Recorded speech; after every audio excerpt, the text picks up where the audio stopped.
주님께 합장 1배 올리겠습니다. 반갑습니다.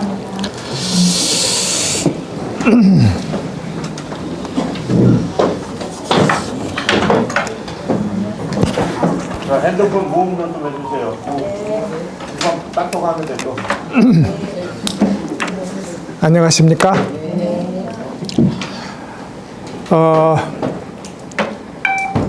또 오늘도 한 얘기를 가지고 불교 얘기를 해드리도록 하겠습니다. 오늘은 인삼과라는 과일을 훔쳐먹은 손오공 이야기입니다.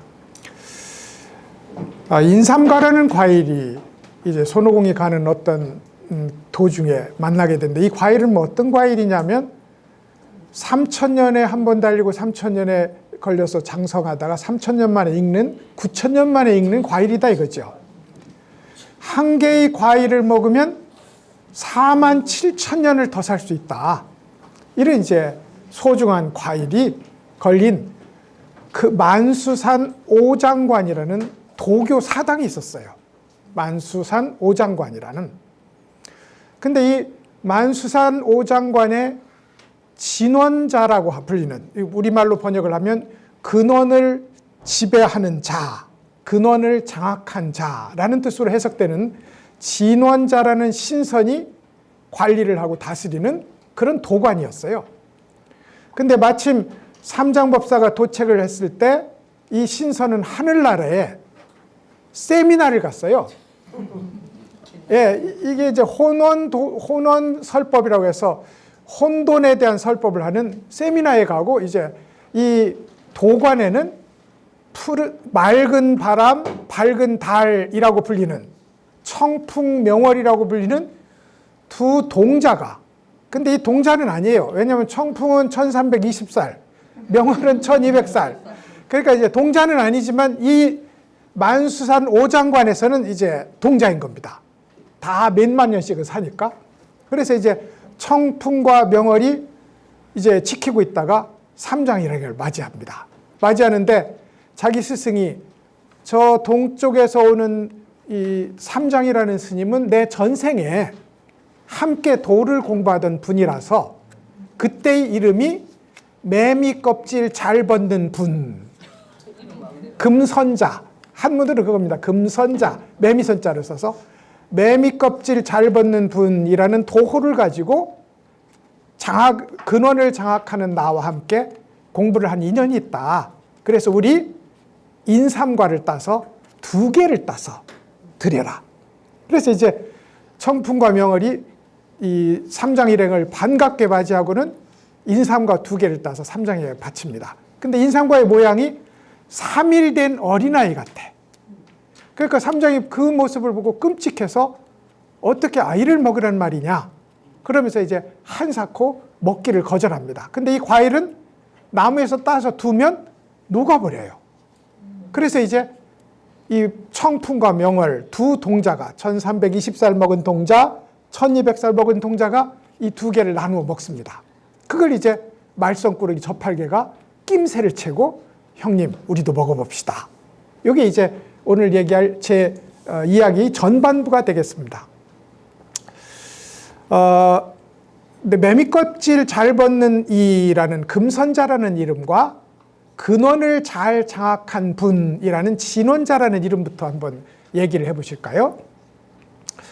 우리가 이제 여름철 매미가 이렇게 우는 자리에 가면 나무에 매미 껍질만 남겨놓은 그게 껍질 있잖아요. 색깔이 보통 금색입니다. 그 껍데기가 남아있는. 그래서 껍질을 벗고 화려하게 활발하게 활동하는 매미가 껍질을 벗는 이 활동을 금선탈각이라고 해요.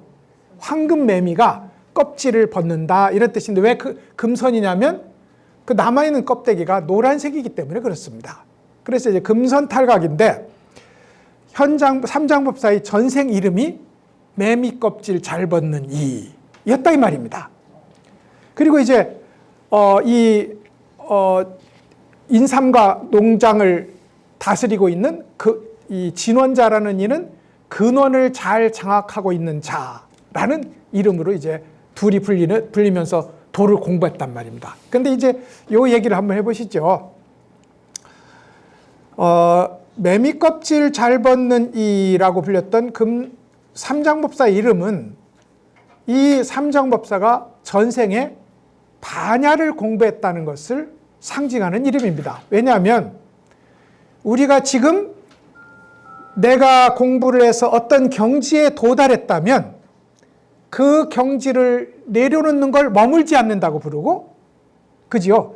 내가 무엇을 성취했다면 혹은 내가 누구를 도와줬다면 나 도와주니 도와준 행동이라는 모양을 세우지 않는 것을 이 모양 없음이라고 부릅니다.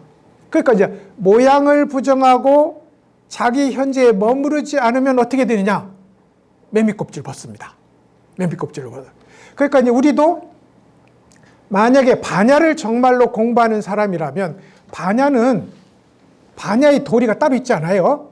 반야라는 것 교리 자체가 당신이 도달한 자리, 당신이 이해한 자리가 있다면 그것을 내려놓아라, 이것이 반야입니다. 그럼 안욕따라 삼맥삼불이라는 건 모양을 내려놓고 머물지 않고 그리고 이 마음을 내지 않는, 지향하는 마음을 내지 않는 그 자리를 안욕따라 삼맥삼불이라고 부른다고요. 그러니까 매번 매미껍질을 벗어야 돼. 오늘 도착한 자리는 바로 다음 순간 내려놓아야 되는 것이 반야 행자의 기본적인 일이 됩니다. 근데 근원을 잘 장악한 자는 달라요. 우리나라가 처음에 일본 영화를 수입하는 걸 제일 무서워했어요. 근데 이제 일본 영화가 너무 잘 찍는, 요즘의 한류 같은 거예요. 그때로 보면 세계 영화를 일본 영화가 지배하고 있을 때란 말입니다. 근데 실제로 우리나라의 최초의 일본 영화 수입이 될 뻔했던 영화가 각계무사라는 영화가 있었어요. 각계무사. 이게 영무자라는 건데 높은 장군의 주위에는 그 사람의 그림자 무사가 있었어. 얼굴이 똑같아요. 그래서 필요할 때마다 위험한 자리에는 그림자 무사가 나가서 뭐 위험을 감당하는데, 마침 이인은 역사적 인물이었어요. 다케다 신겐이라는 아주 유명한, 그러니까 도쿠가와 이에야스조차 이 전쟁에서 형편없이 깨지던 천하의 명장이 다케다 신겐이라는 사람이 역사적으로 있어요. 근데 이이가 그림자 무사를 채용한 거예요. 근데 죽었어요.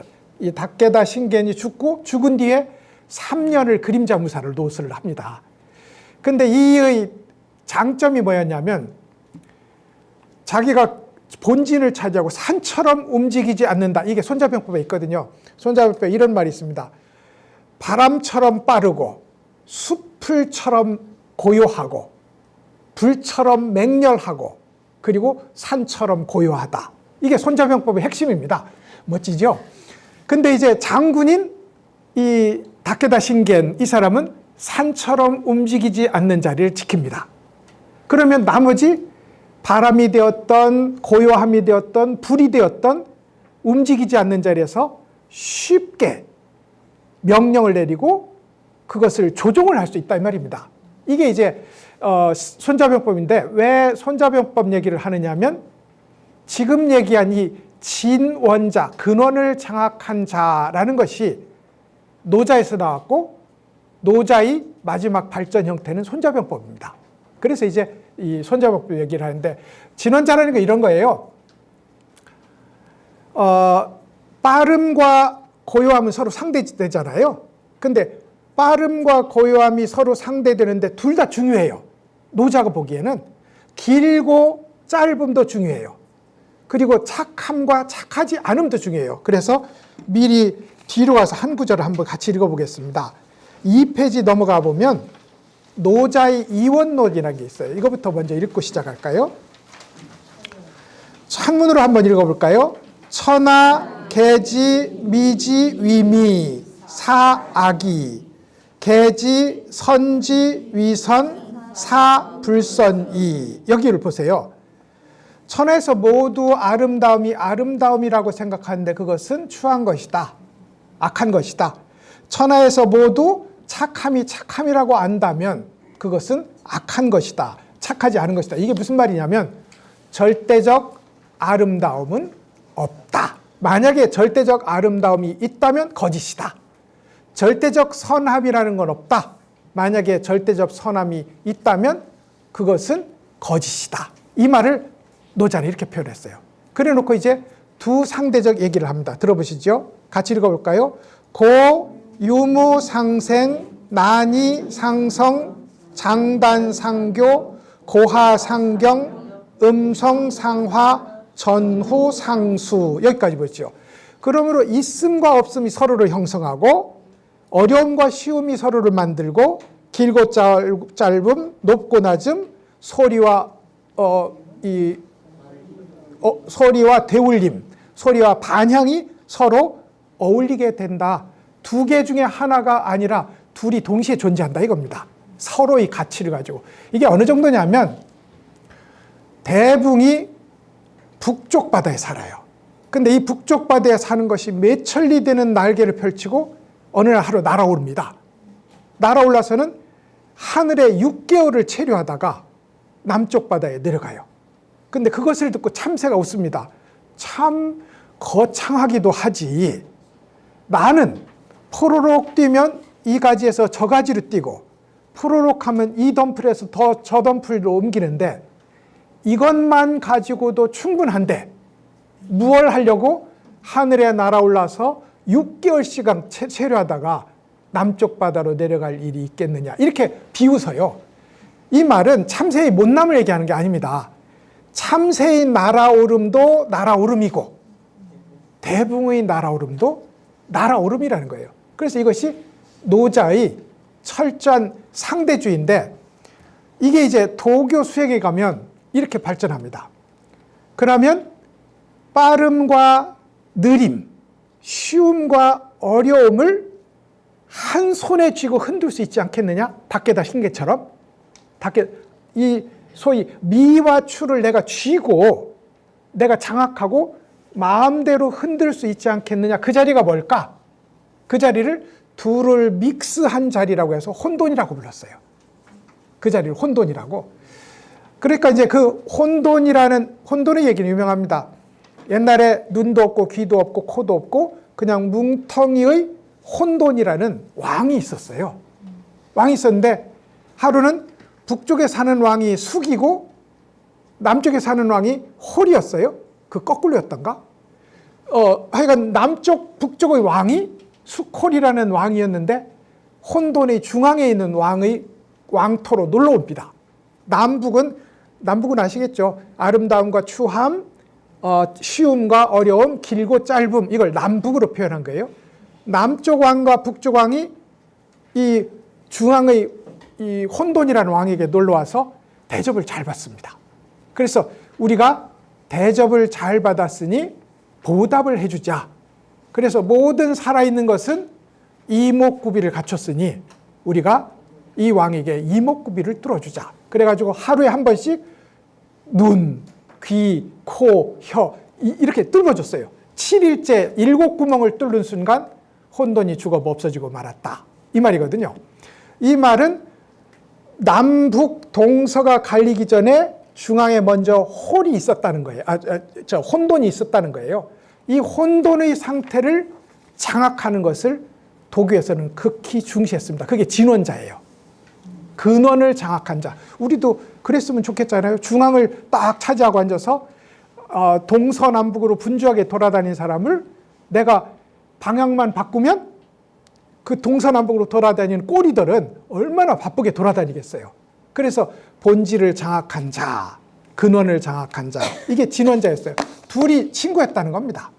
둘이 친구라서 이제 지금은 비록 불교와 도교로 반야와 노장으로 바뀌었지만 대접을 해주겠다. 그리고는 이제 인삼과 두 개를 이제 대접을 해줬다는 겁니다.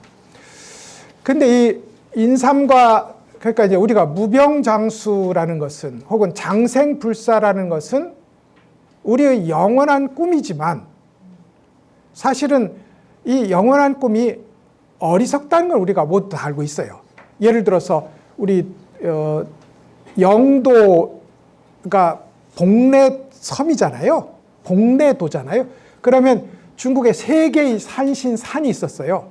그러니까 봉래산, 영주산, 방장산 이렇게 3개의 산이 있었고 그곳에서 뭔가 굉장히 중요한 천연 자원이 나는 거예요. 열매가. 그게 약초일 수도 있고 열매일 수도 있는데 그걸 먹으면 장생불사할 수 있다. 이게 중국 사람들이 상상이었어요. 그게 이제 우리나라에 오니까 영도가 봉래도가 되고 거기 가보니까 영주동도 있네요. 영주도 그것도 신선동네라는 뜻입니다. 심지어 신선동도 있네. 영도는 아예 그냥 신선들이 꿈꾸는 그런 곳이었다. 그런 곳이었다. 그러니까 그 영주동 그런 신선들이 꿈꾸는 곳이 아무래도 중국에서는 동쪽에 있다고 생각했어요. 그리고 중국에서 동쪽으로 와보니 우리 한반도가 있네. 그래서 우리 한반도에는 신선에 대한 꿈이 많이 깃들어져 있는 곳이기도 합니다. 그래서 예를 들어 남해에 가면 중국의 도사인 서불이 왔다가 서불이 사기꾼이었거든요. 사기꾼이었는데 진시황에게 내가 동쪽으로 가서 불사액을 구해오겠습니다. 저에게 동남동녀 3천만 주시면 제가 황제폐하께서 죽지 않을 수 있는 그런 약을 구해오겠습니다. 그리고는 이제 동남동녀 3천을 이끈 거대한 부대를 이끌고 남해를 왔다는 거예요. 그래서 남해 어느 바위에 가면 서불이라는 신선이 도사가 이곳을 지나갔다 하는 글귀가 새겨져 있어요. 지금도 있습니다. 문화재 서불 과차라는 글귀가. 그리고는 일부는 한반도에 정착했다는 설도 있고 일본은 일본 어디에 가서 정착했다는 설도 있습니다. 어찌됐든 그렇게 꿈꾸는 소위 자연 자원으로서의 장생불사를 약속하는 이 과일이 있는데 여기서는 그게 인삼과였습니다. 인삼과. 그래서 이제 이곳을 진원자, 근원을 장악한 자, 혼돈을 쥐고 있는 자, 길고 짧음을 한 손에 쥐고 있는 자인 진원자라는 신선이 어떻게 표현했냐면 만수산 복지, 만수산의 행복한 땅. 만수산은 수명이 만년이 되는 산입니다. 수명이 만년이 되는 산, 행복한 땅. 오장관 동천, 오행이 무너지지 않는 산, 별천지 이렇게 불렀어요. 이렇게 불렀어. 그러니까 이제 여기만 들어오면 하늘과 같은 이 수명을 누릴 수 있을 거라는 이제 그런 약속을 자기 집 대문 앞에 신선 마을의 동네에 딱 붙여놓은 거예요. 그래서 이제 이곳에 손오공 일행이 들어갔다는 겁니다. 기억하시지는 못하지만 이 얘기 출발에 손오공이 태어났던 곳이 뭐냐면 여기서 제가 써놨어요. 화과산 복지, 꽃과 열매가 함께하는 동시에 존재하는 행복의 땅. 우리는 이게 행복한 겁니다. 제가 참선할 때도 그랬거든요. 그냥 우리 삶은 행복을 실천해야 행복에 도달한다. 그럼 우리 참선은 깨달음을 실천해야 깨달음에 도달한다. 이겁니다. 해탈을 실천해야 해탈에 도착하지 구속을 실천해서 해탈에 도착할 수 없다. 화과산이 의미하는 바가 그렇습니다. 과정이 곧 결과다. 꽃이 곧 열매다 이 말입니다. 그 다음에 이제 수렴동 동천은 폭포라고 보이지만 물방울이라서 실체가 없음을 알면 우리가 그토록 꿈꾸는 살만한 현장이 발견된다. 이게 수렴동 동천의 뜻이었어요. 이것과 이제 여기서 말하는 만수산, 복지, 오장관, 동천은 사실은 반대되는 겁니다. 우리가 이게 금목수화토로 이루어져 있거든요. 불교로 보면 지수화풍으로 이루어져 있고 이 몸이 유교적으로 혹은 중국적으로 보면 금목수화토 오행으로 이루어졌어요. 근데 지금 근원을 장악한 신선이 살고 있는 이 동네에서 말하는 약속하는 땅은 뭐냐면 무너지지 않는 몸을 약속했단 말입니다. 근데 만년을 사는 생명, 무너지지 않는 몸이 사실은 있을 수 없다는 것은 우리가 알고 있죠. 근데 중국 사람들은 믿었어요. 중국에 공산주의가 들어오기 전까지 중국 명산만 가면 8,000산 사람, 뭐 1,000년 산 사람이 수두룩했었다는 기록이 보입니다. 그러니까 다 믿었어. 거짓이지만. 그게 이제 요 인삼과 얘기가 되겠죠. 그럼 인삼과는 이제 우리 영도에도 있는 거고요. 잘만 찾으면 영도에도 있는 거고 어쩌면 남해에도 있는 거지만 여기서는 이제 아주 명확하게 도가의 철학을 실천한, 우리 생명을 좀먹는 것은 애달복달하는 거거든요. 그래서 자연의 흐름에 잘 맡겨두면 생명이 점점점 연장된다는 무의자연의 철학이 노자의 철학을 형성하게 됩니다. 그래서 이제 도계에는 두 가지 그룹이 있어요. 하나는 신기한 주문과 도술과 명약을 만들어서 이 몸을 강철처럼 만들어서 잘 사는 한 그룹이 있었고, 이걸 정일파라고 합니다. 지금도 있어요. 지금도 부적 태우고 하는 그룹이 하나 있습니다. 다른 하나는 전진파라고 해서 노자의 철학을 내면적으로 푹 실천해서 편안하고 소요하듯이 논의는 마음으로 자연과 함께 살아가는 그런 파가 있었어요. 요 그룹은 이제 자연파였죠. 그래서 이제 아마도 인삼과는 열심히 화로에다가 용광로에 불을 지펴서 천하의 명약을 만드는 과정을 거치지 않고 스스로 이겁니다. 사람은 땅의 원리를 본받고, 이게 인법천입니다. 땅은 하늘의 원리를 본받고, 이게 아까 인법지죠. 이건 지법천입니다. 하늘은 자연의 도리를 본받아요. 이게 천법자연입니다. 이게 노자가 말한 명제예요. 자연의 원리를 그대로 따라하면 무병장수에서 불사에 이를 수 있다. 이게 인삼과의 상징이라고 할 수 있습니다. 근데 이제 왜 두 개 줬느냐? 여기부터 손오공과 싸움이 일어나는 곳입니다. 이 기환과일 30개가 달려있어요. 딱 30개가. 그런데 그 중에 인삼과가 익는 날, 요 신선 마을의 사람들이 이 두 개를 따서 나눠 먹었어요. 그러니까 28개가 있는 겁니다.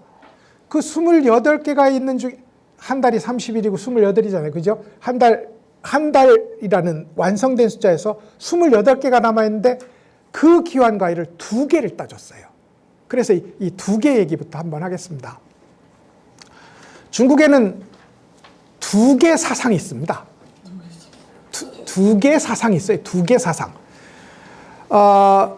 쌍을 그렇게 좋아해요. 쌍을 그렇게 좋아해서 우리가 불교적으로 보면 요 밑에 가보면 이제 금강역사도 그려놓으셨잖아요. 우리가 절 입구에 가면 2명의 금강역사가 있습니다. 하나는 몽둥이를 들고 있는 금강역사. 이걸 밀적금강. 다른 하나는 주먹을 들고 있는 역사를 나라연금강 이렇게 불러요. 중국에서는 그냥 민간으로 밀적금강을 입을 아 하고 벌리고 있다고 해서 아금강, 나라연금강을 입을 하고 있다고 해서 훔금강 이렇게 부르기도 합니다. 아금강, 훔금강이라고 불러요. 실제로는 아는 모든 언어의 출발이고 훔은 모든 언어의 마지막이잖아요.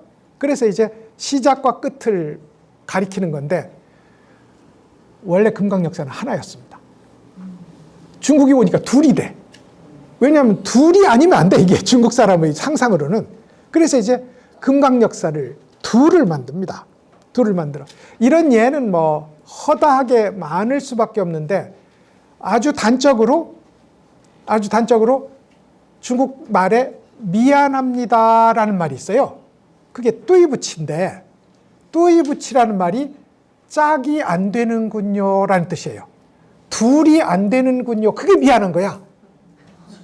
둘이 안 되면 미안한 거야. 예를 들어 아버지가 있는데 아들이 없으면 미안한 거야. 늙은이가 있는데 어린 자식이 없으면 미안한 거야. 여자인데 남자가 없으면 미안하고 남자인데 여자가 없으면 미안해요. 그래서 인생에 최고 불행한 4가지가 있어요. 호라비. 짝이 뚜이 붙이거든. 짝이 안 된다 이 말이에요. 둘이 안 돼요. 호라비. 그러면 당연히 과부. 그 다음에 늙어서 자식이 없는 사람. 이걸 독거동이라고 해서 독이라고 불러요. 어린데 보살펴줄 부모가 없는 존재. 이걸 고라고 불러요. 그래서 환, 과, 고, 독. 이 4가지가 최고로 미안한 현장입니다. 최고로 미안한. 그래서 이건 당사자도 미안할 뿐더러 주변 사람도 미안해요. 그래서 좋은 통치자는 환과 고독을 해결해 줘야 돼요. 지금도 그렇지 않겠어요? 근데 이제 나머지 고아나 독거노인은 어떻게 됐지만 그때는 과부 억지로 시집 보내기가 있었습니다. 왜? 미안하지 않기 위해서. 이게 중국인의 짝수 사상입니다. 짝수 사상이에요. 근데 그 짝수 사상의 출발이 어디냐면 도교다 이거지. 오늘은 이제 도교와 불교의 비슷한 점과 다른 점에 대한 서유계의 사유를 한번 같이 살펴보려고 하거든요. 이게 그 얘기고요. 그래서 이제 그 귀한 과일을 2개를 줍니다. 하나는 섭섭하죠. 그래서 이제 2개를 줘요. 그리고 도관을 지키던 동자도 하필이면 2입니다. 청풍, 명월.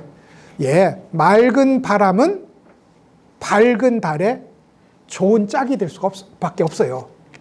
달만 환하게 뜬데 바람이 없다. 뭔가 미안합니다. 맑은 바람이 부는데 달이 없다. 캄캄해. 미안합니다. 짝이 안 돼요. 그런 의미에서 2개의 짝으로 된 2개의 인물이 2개의 인삼과를 바친다 하는 것에 도교 사상의 본질이 있다. 도교 사상에. 그러니까 이제 중국에는 이렇습니다. 상부의 지배 사상은 유교고요. 아래의 민간 정서는 도교예요. 그러니까 그게 한 놈입니다. 민간 정서 이게 도교이고 상부의 지배 사상은 유교인데 이게 한 놈을 이루고 있어요. 여기에 불교가 끼어 들어가서 희한하게도 3발을 맞는 거지. 둘이 한 놈인데 거길 끼어 들어가서 천하를 3쪽으로 내서 자기 걸 하나 만들었으니 불교는 어마어마했던 일을 한 겁니다. 어찌됐든 이렇게 이제 짝수 사상 아까 그런 겁니다. 아름다움과 추함은 둘이 상대적으로 존재하는 것이지 아름다움이 절대적으로 좋고 추함이 절대적으로 나쁜 게 아니다. 이겁니다. 지금도 전에도 한번 예를 들어드렸는데 아름다움은 영원할 수가 없는 것이 당나라 때 풍요를 꿈꿀 때의 아름다움은 턱에 적어도 3개는 있어야 턱이 3개, 양귀비가 그랬대잖아요. 턱이 3개는 있어야 아름다움이었어요.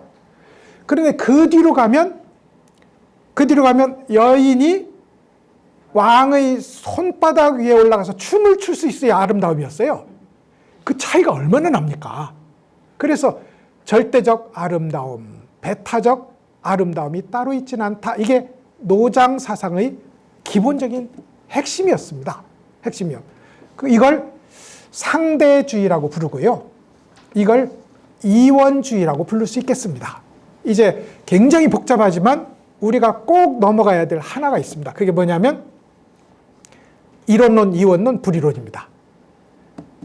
이건 우리가 유학을 공부하다가 망한 이유가 이것 때문에 망한 거기도 해요. 그렇지만 아주 쉽게는 한번 짚고 넘어가야 될 것이 도교와 불교의 차이가 여기 있기 때문입니다. 보세요.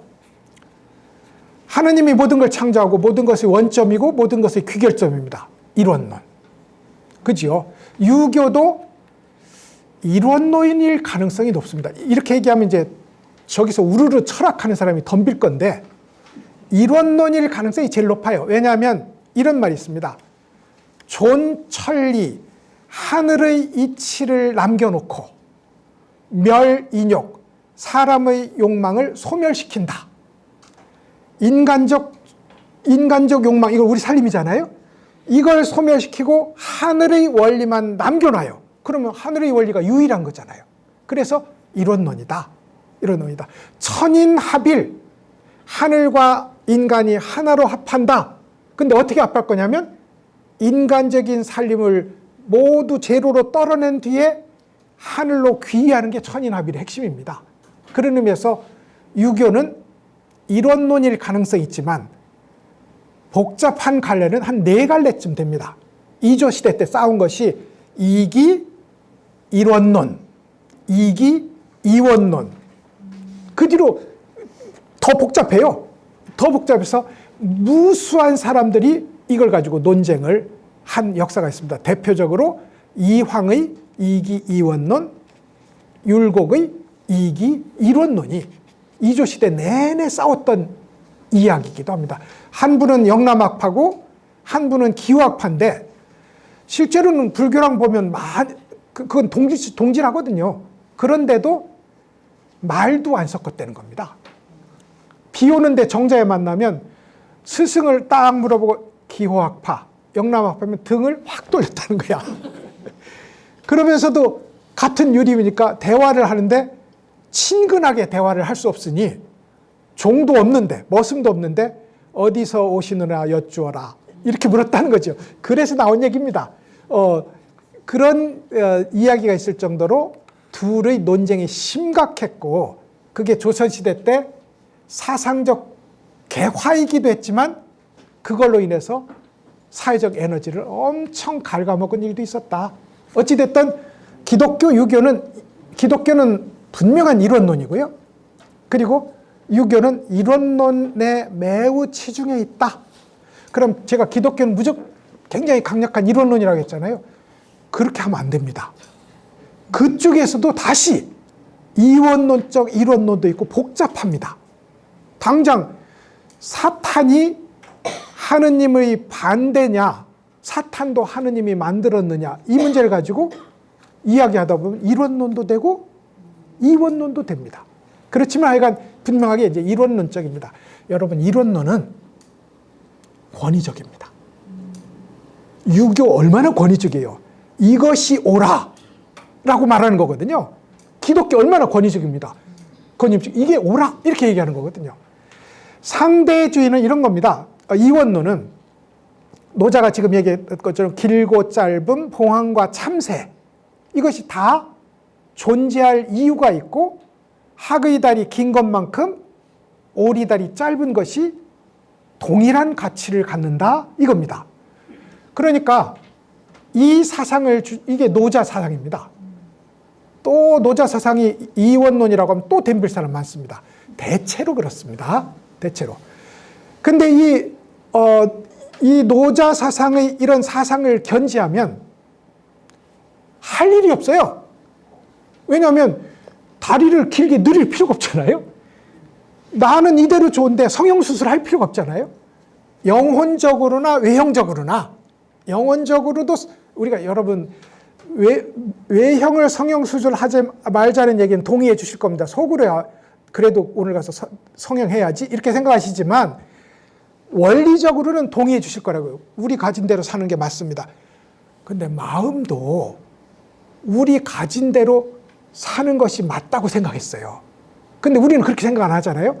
마음을 잘 성형수술해서 마음의 영혼의 영혼의 미남으로 만들어야지. 이건 우리 속에 아직도 숨어 있어요. 아직도 숨어 있어요. 이거는 이제 잘 안 되는 부분이기는 합니다. 어찌됐든 아주 극단적 상대주의 이원론에서는 마음도 성형수술할 필요가 없다. 그냥 놔둬라. 그냥 살면 된다. 이런 얘기가 됩니다. 그러니 이 사상을 견지하는 사람은 낙관적, 방임적, 자연주의적 삶을 삽니다. 우리 속에도 그런 경향성을 갖는 사람은 당연히 있습니다. 무슨 일이 났을 때 냅둬. 그렇게 하고 사는 사람도 있고 이거 내 기준대로 하면 안 하면 안 되겠어? 이러면 이 사람은 이론주의적 가치관이고 냅둬. 그것도 되겠지? 라면 상대주의적 이원론적 가치관일 겁니다. 여기에 이제 불이론이 있습니다. 이게 제일 어려워요. 이게 제일 어려워. 이게 불교거든요.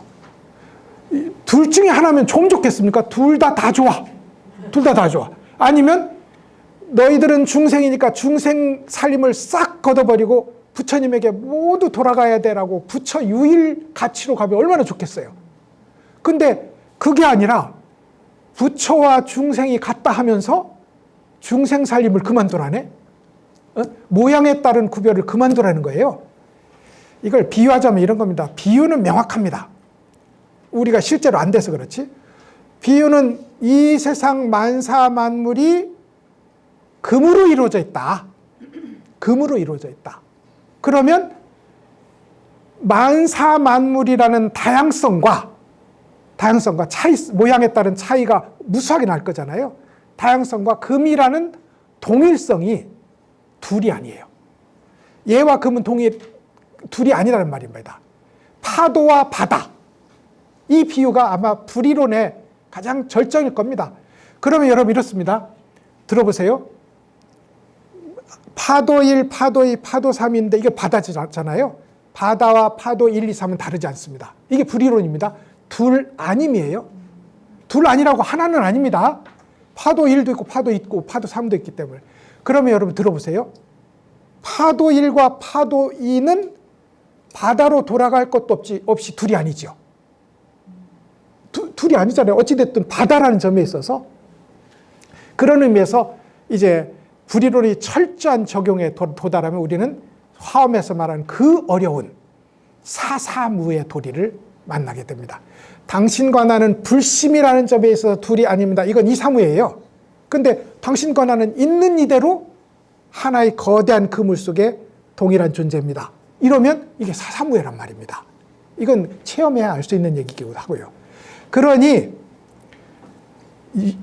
이 도교적 이원론은 제가 뭐라고 했어요? 방임적, 자연주의적, 소요적 삶을 삽니다. 불교는 그렇게 살지 않아요. 불교는 계속 모양에 속는 눈을 뜨기 위해서, 눈을 바로 뜨기 위해서 노력해요. 그래서 이 불이론의 요구사항은 뭐냐면, 요구사항은 밝게 눈 떠라. 모양에 갇히지 말아라. 머물지 말라. 라는 요구가 거듭 내려지게 됩니다. 이게 하나는 이원론, 뚜렷한 기준을 가지고 그것을 기준으로 살아라. 기준을 세우지 않고 상대주의니까 있는 이대로 살아라. 세 번째는 본질과 현상, 이 둘 아닌 관계에 밝게 눈떠서 매번 열심히 지금 찾아온 손님을 대접하되 그것이 부처인 줄 알아라 하는 밝게 눈뜨기를 요구하는. 그러니까 손오공의 밝게 눈뜨는 집안 살림하고 냅둬 내려놓고 사는 도교 집안 살림이 여기서 일단 만난 겁니다. 인삼가를 두고서. 그래서 이제 손오공이 이제 훔쳐먹으러 가게 됩니다. 잠깐 이제 불이론이라고 할까, 이 바로보기에 대한 얘기를 한번 그냥 우리식으로 생각해 보죠. 우리 어릴 때는 동네와 동네 그래봤자 뭐 한 10분만 넘어가면 동네가 바뀌었거든요. 형님들은 동네끼리 돌싸움했어요. 이쪽 6학년생, 저쪽 6학년생이 모여서 돌싸움했습니다. 정월 대보름에는 쥐불 가지고 불을 던졌어요. 그러면 그냥 던지면 그냥 머리나 이렇게 디고 마는데 거기다가 타이어, 지글지글 끓는 타이어를 넣어서 그걸 돌리기도 했어요. 죽을 정도로 싸웠어요. 근데 제가 충청도 사람인데 부산을 왔습니다. 그 아랫마을, 윗마을이 둘이 아니잖아요. 둘이 아니라고요. 그래서 우리가 아랫마을, 윗마을이라는 둘이 아님을 보기 위한 밝은 눈의 확보는 매번 껍질을 벗는 것, 경계의 껍질을 벗는 것으로 성취됩니다. 매번 나를 가두고 있는 틀이 있거든요. 아랫마을, 윗마을이라는 틀. 이걸 부산으로 오니까 없어지네. 남한과 북한이라의 틀. 통일하고 한 100년쯤 지나면 남한, 북한이 어디 있겠어요. 그러니 이 틀이 또 없어지네. 인류와 동물이라는 틀. 이것도 생명이라는 현장으로 더 키워보니 이것도 없어지네. 이렇게 되는 거예요. 이렇게 매번 틀을 벗어나는 일을 매미 허물벗기라고 삼정법사의 질문에 이제 붙었던 겁니다. 우리도 이제 그런 의미에서 호를 금선보살, 금선거사 이렇게 바꾸는 것이 옳다. 이게 이제 금선자의 가르침입니다. 자, 그런데 이제 청풍명화를 이 관리하에 있는 이걸 뺏어 먹었잖아요. 근데 제가 노자를 읽었는데 그 밑에 상대주의처럼 보이는 똑같은 대법이 하나 있어요. 그걸 육조 해능 스님의 36대법인데 한번 읽어보실까요? 이건 경전이는 일이니까 읽어봐도 됩니다. 움직이고 작용함에 나타나는 36가지 상대되는 법을 말하여라. 그리하여 나가고 들어감에 상대적 두 측면을 떠나게 하여라. 모든 법을 이야기할 때는 자성과 모양을 떠나지 말아라. 만약 누군가 법을 묻는다면 모두 말을 쌍으로 하여 모두 대법을 취하도록 하여라. 가고 오미 서로 인연이 되게 하여 결국엔 두 법이 모두 사라지게 하여 다시는 갈 곳이 없게 하여라. 하늘과 땅, 해와 달, 어두움과 밝음, 음과 양, 물과 불이 상대된다. 이렇게 해서 하늘과 땅부터 36가지가 나열이 돼요. 그럼 이게 노자의 상대주의 앞에서 이야기했던 것과 문장으로는 동일해 보여요. 그런데 여기 하나의 꼭 우리가 주목해야 될 부분이 하나 있습니다. 두 법이 모두 사라지게 해라. 두 법은 분명히 지금 우리 눈앞에 하늘과 땅, 해와 달, 남자와 여자, 음과 양으로 존재하는데 제가 충청도를 떠나서 부산으로 오는 순간 아랫마을, 윗마을이 성립할 수 없는 것처럼 아랫마을, 윗마을의 대립이 완전히 무의미해지는 것처럼 요 두 개의 대립되는 상대적 두 세계가 완전히 무의미해지는 차원으로 껍질을 벗고 물러나는 거예요. 이게 둘이 설 곳이 없게 하여라 하는 해능 스님의 이제 가르침이 됩니다.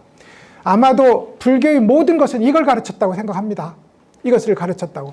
그래서 학구인 선사라는 일본의 스님이 있었어요. 이 스님은 대법을 이렇게 씁니다. 워낙 유명하신 분이니까 이제 동네에서 한 예쁜 처자가 총각하고 사귀다가 애가 뱄어요.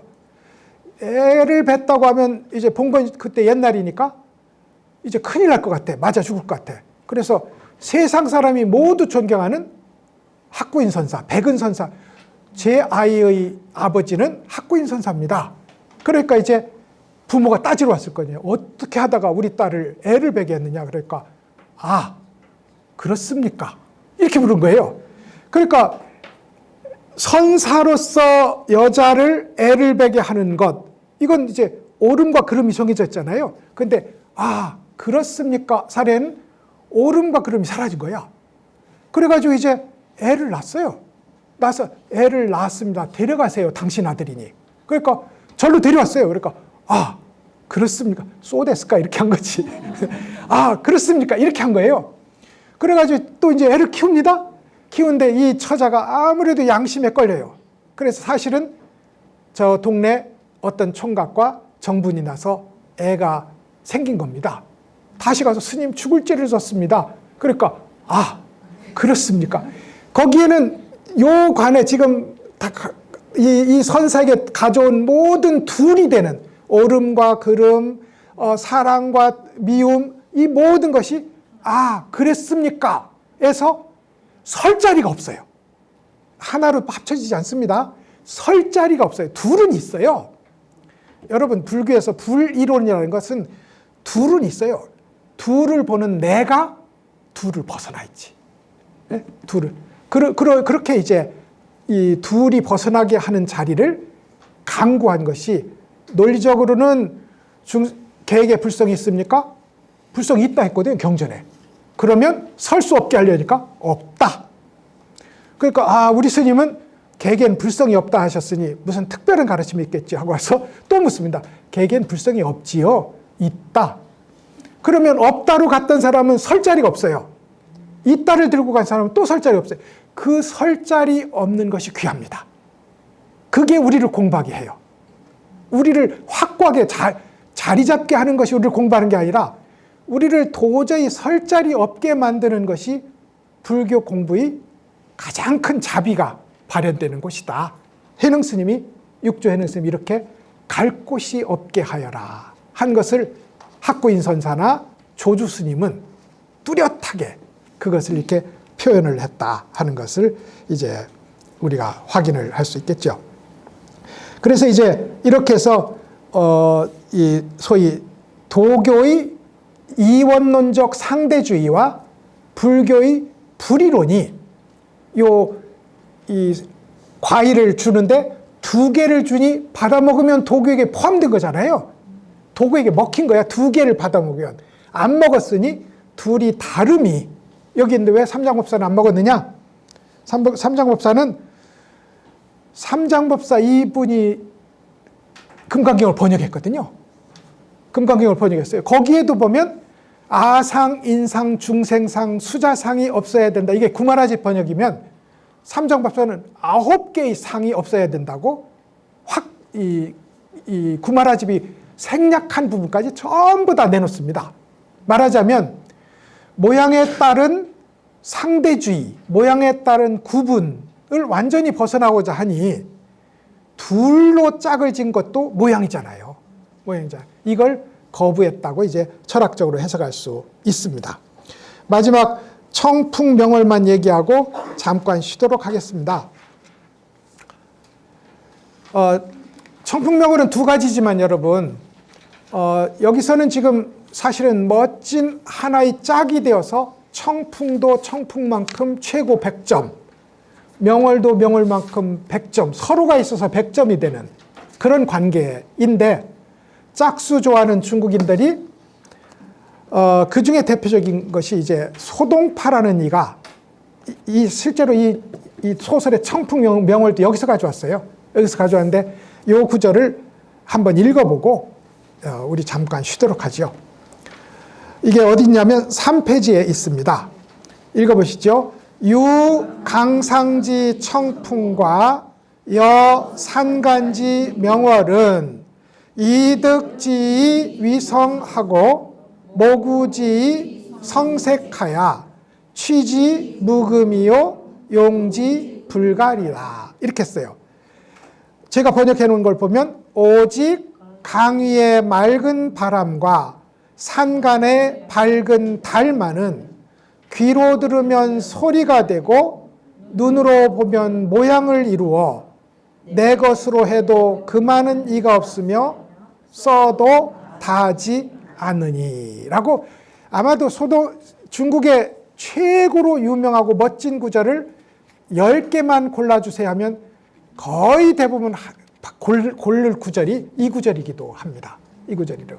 거기서 이제 청풍은 명월 때문에 100점이 되고 명월은 청풍 때문에 100점이 되는 도가의 상대주의적 사유방식이 잘 드러나 있다. 소동파는 유학자이기도 하고 불교의 깨달은 거사이기도 했고요. 그리고 도교의 아주 심오한 사상을 가진 도가적 사상가이기도 했다. 그것이 이제 여기에 이렇게 드러나 있는 것을 우리가 볼 수 있습니다. 요 청풍명월의 19절이 서유기의 스토리 속으로 쏙 들어가서 1320살 먹은 청풍, 1200살 먹은 명월이라는 두 동자를 탄생시켰다. 이게 이제 오늘 우리 이원론과 불교의 불이론을 잠깐 살펴보는 시간에 우리가 이야기를 했습니다. 잠깐 쉬셨다가 5분만 쉬도록 하시죠. 쉬었다가